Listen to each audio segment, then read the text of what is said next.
It is the phrase that everybody's talking about today. You ain't black. Those were the words coming from Democratic presidential candidate Joe Biden during a radio show interview. Well, he was talking about anyone who doesn't know whether to vote for him or President Trump in November.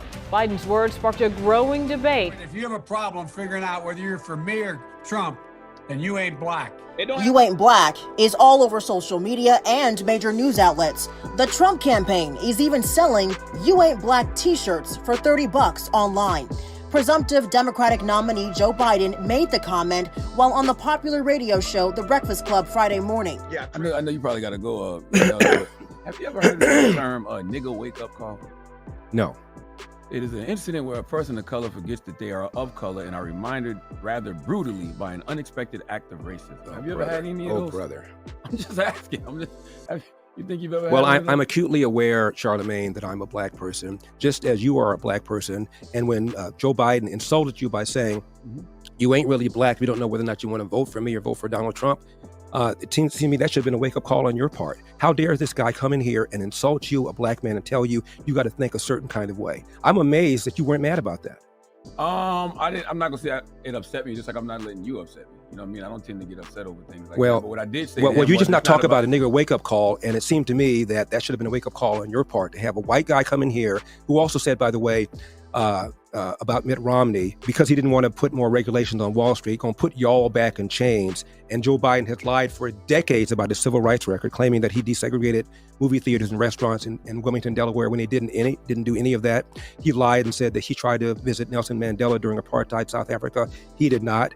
And he came in here and told you aren't even black and let you think a certain kind of way. It seemed to me that should have been a nigga wake-up call for you, but it wasn't, apparently. Yeah, I mean, no, for the record, I'm not a Democrat or Republican. I didn't say you were. Yeah, I think both. I don't know what you are. I never even asked you about your party affiliation. Yeah, I'm just saying, but you are black. And to have a white guy come in here and tell you have to say, think a certain kind of way, otherwise you, quote, ain't black. Wow. How should I have replied to him, you think? What I just now said, how dare you insult me and tell me I think as a human being, let alone as a black person? I don't tell you how to think, Joe Biden. How dare you come in here and tell me how I should think? I'm going to vote for Donald Trump if I want to vote for Donald Trump. And if I want to vote for Donald Trump, it does not make me not black. 20% of black people, black men, as I said, voted for Donald Trump in 2020. Are they not black now? So only 80% of black men walking around are really black, 20% are not because they voted for Donald Trump? How insulting is that? How condescending is that?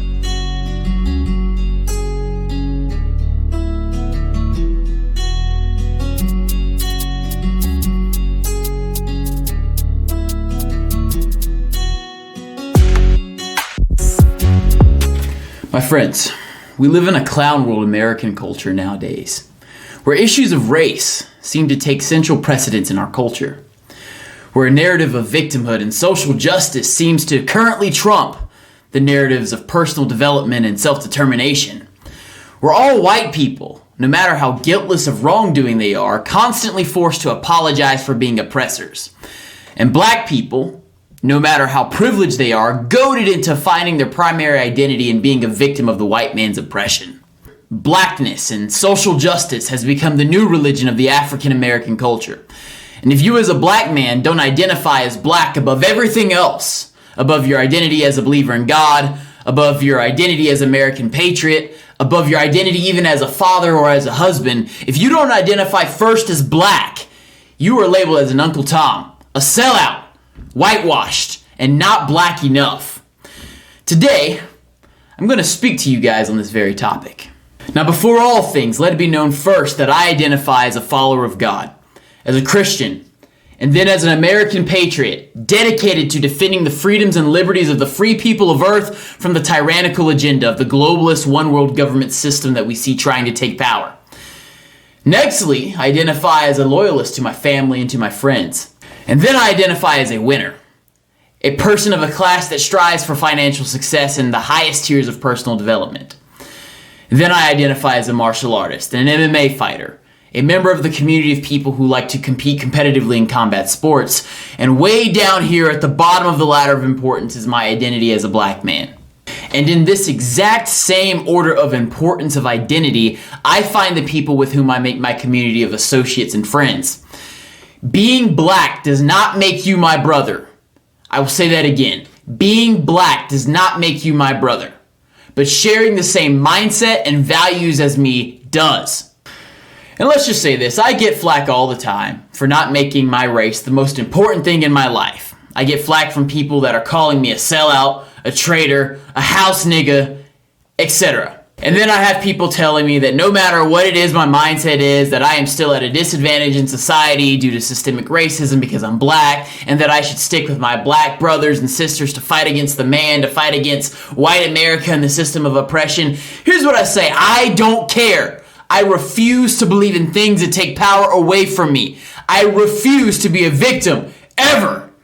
And even if systemic racism is as big of a deal as people try to make it, which it is not, and I will discuss that later.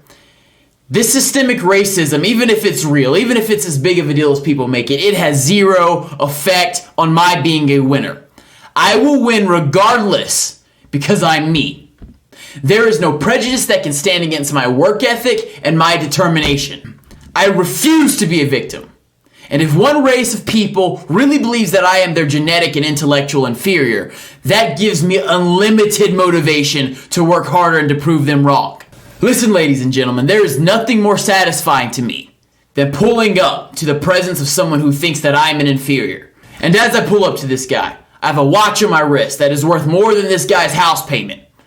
I got diamonds on my neck that he can never afford. I have a physically superior physique. I am better dressed. I'm better smelling. I'm able to absolutely destroy this guy in any kind of fight or physical competition with ease if he ever chose to challenge me.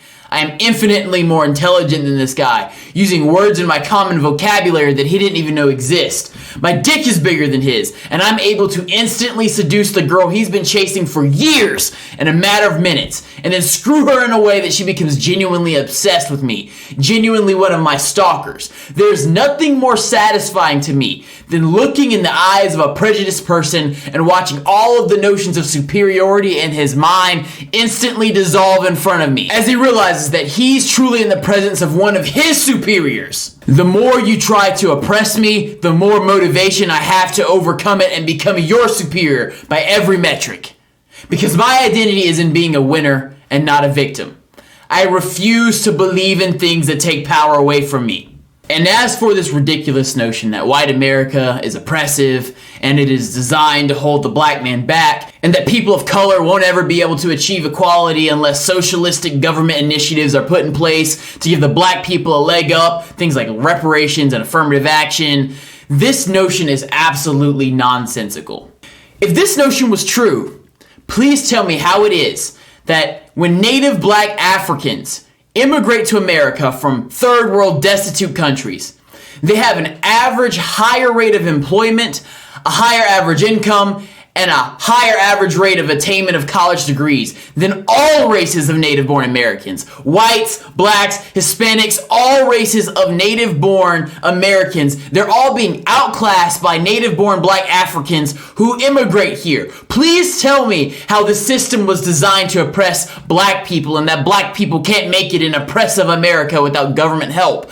When, as black as you can get, people from Africa come here and they dominate. Please tell me how this is true. Maybe, just maybe, that being black isn't the reason that the African American community here in America is a failure. Maybe it's the lack of work ethic. Maybe it's because black Americans focus more on being a victim and praying that daddy government gives more handouts. Then they focus on being driven and working hard to conquer Earth like African immigrants do. Or how about this? If systemic racism truly has the power to prevent you from being successful, how do you explain the Jews? You see, African Americans in America, black people in America, we have about a 400-year history of being here and being in slavery and being oppressed and yada, yada, yada. 400 years. But the Jewish people, since their inception thousands of years ago, since the beginning of human history, the Jewish people have been oppressed, enslaved, and subject to genocide in every culture they've been a part of. They have struggled to even exist for thousands of years, whether it was them being enslaved for centuries in Egypt and forced to build pyramids and monuments, or them being captive by the Babylonians before Christ, or them finally getting back to their homeland in Israel after finally being free from Babylonian enslavement. They get back to Israel, and then all of a sudden the Romans come and they conquer Judea, and they're under Roman persecution. Then the Maccabean War happens, and then the Roman diaspora of all the Jews, and the Jews are scattered throughout the earth. And then even throughout the 18th century, the 19th century, there's pogroms in Eastern Europe, and Jews are genocided from every single society that they are even trying to be a part of. And then they start to establish a foothold, start to establish some economic success in Europe and Eastern Europe. Then all of a sudden you have the final solution from the Third Reich and the Nazis, and the Holocaust happens to try to annihilate them from the face of the earth. And then once again they get scattered throughout all of the earth, and they finally get back to their ancestral homeland in Israel in 1947. And since then, every one of their Middle Eastern neighbors has been trying to destroy them since they've existed. Israel is even today in a constant state of warfare, and the Jewish people still struggle to exist. There's not a single ethnic group on the planet that can compare to the level of oppression that the Jewish people has faced. But you don't hear Jews going around talking about systemic racism, talking about oppression, wanting reparations, wanting handouts. No, you don't see the Jews doing that. The Jews just conquer. The Jews just go and they own everything. The Jews just come and they are financially successful, and they pass it down to all of their generations. And the Jews have always been known for being people of wealth and people of power. Listen, after millennia of genocide and oppression and slavery, the Jews now make up less than 2% of the world's population. But how is it they control over 30% of the world's wealth? If systemic oppression and systemic racism was really as powerful of a force in oppressing and holding people back as you guys say it is, how is it that the Jews, who make up less than 2% of the world's population, can control more than 30% of the world's wealth? This notion is foolishness. You see, guys, capitalism is not the enemy. Capitalism is not the reason why there is injustice in the world. And replacing capitalism with socialism isn't the answer to the world's injustice. Capitalism and meritocracy has lifted more minorities out of poverty than any other institution in human history. You see, I believe in equality and not equity. Equality is equal opportunity. Equality is making it so that everyone has the same opportunity to be successful based on how hard they work. And you see, living in the United States, living in a first world country, everyone has access to free schooling. Most people have electricity, running water, and access to the internet. This is more than the vast majority of the population on the planet has. Everyone has unlimited opportunity to be successful. But what equity is mandating that everyone has the same outcome. And that is slavery. That is unfair. Because a person who works harder should not have the same outcome as a person who doesn't want to work. And that is what socialism is. I believe in equality and not equity. And that's what capitalism gives. Capitalism gives equal opportunity and therefore an outcome that is based on the amount of work you put in. That is meritocracy. And that is what I believe in. And let's talk about racism itself, shall we? One of the biggest complaints you hear from woke black Americans is that of stereotyping. I say this, and this may be controversial, but I don't care because I don't give a crap about the opinions of people who don't have hands. And I have hands, so I'm fine. I say this, that often stereotyping is not actual racism. It's just pattern recognition, if you will. You see, stereotyping is a survival heuristic that we as humans developed thousands of years ago to help us more quickly make the best survival decision without having to take the time to think. For example, let's imagine this. You're a prehistoric man living in your nomadic hunter-gatherer tribe, and you're walking in the forest, and all of a sudden this big, furry animal with sharp teeth and a growl pops out of nowhere. Do you take the time to think, you know what, I wonder if this animal is friendly. I wonder if this is a pet. I wonder if this saber-toothed tiger might actually be nice to me. Or do you recognize, hey, this is a big furry animal with sharp teeth and a growl, and I've seen other big furry animals with sharp teeth and a growl tear humans to pieces. I'm going to run from this thing. You use that stereotype, that survival heuristic, that shortcut to make you make the best survival split-second decision. And that's what stereotyping is. Pattern recognition to make the best decision. And we can extrapolate the same concept to today's society. We know that it is a verifiable fact that there is a far greater crime rate in black neighborhoods, and that black youths are more likely to be criminals. It's just facts. It's just statistics. We know that it is a verifiable fact that young black men are statistically more likely to be the perpetrators of violent crime than any other demographic, and that the hip-hop gang culture is strongly correlated with criminality.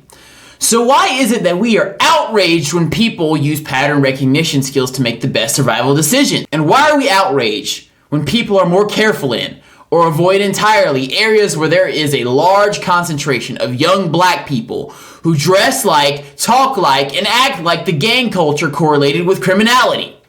That's not racism, that's just common sense. That is just pattern recognition for survival benefit. What's even more wild is that the same black people that go out in the streets and protest against racism and stereotyping, shouting "Black Lives Matter," are the same ones who will bust down windows, riot, loot, steal, and act like stereotypical niggas during their protest, only making people who are deemed as racist feel like they are correct in their beliefs about black people because these black people are now fulfilling all of the stereotypes that are held by racists. Can you really get mad at someone calling them a racist, calling them a stereotyper, if all you do is fulfill their stereotypes? All you do is make them feel like they are right in how they see you. Can you really get upset if that's all you're doing?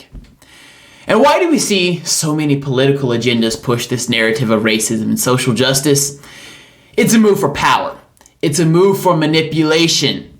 The American political left thinks that black people are so retarded and so gullible that all the left has to do is pretend that they're a black ally, offer free stuff to black people, free government incentives, and point at political opponents and shout racist, and that black people will give the black vote. Literally, the left thinks that black people are so retarded and so gullible that all they have to do is pretend to be a friend of black people, pretend to be against their political opponents that they unnecessarily and unjustly call racist, that's all they have to do and they'll get black people's votes.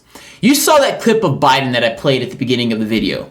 The left thinks that you black people are too stupid to think for yourself. That is how they really see you. And tell me, what government system is really more racist? A government system of capitalism and conservatism that says, no matter your color, you should be treated equally, and if you work hard, you should be able to earn as much income and success as you work for. Or the system that says that black people are absolutely incapable of success and incapable of being equal to white people unless the government gives them government handouts, reparations, and a leg up. You tell me what sounds more racist. The system that says all people are equal and you should be able to earn what you work for? Or the system that says that I am an inferior, I cannot make it unless daddy government gives me a handout. Open up your eyes, people. Think for yourself. And do not allow yourself to become sheeple. Do not allow yourself to be controlled by an emotional and manipulative argument, people. Resist the slave mind. I say it all the time, and I mean that. That is what this podcast is all about. Resisting the slave mind. And I need you to do that. MD Medic Podcast, we out.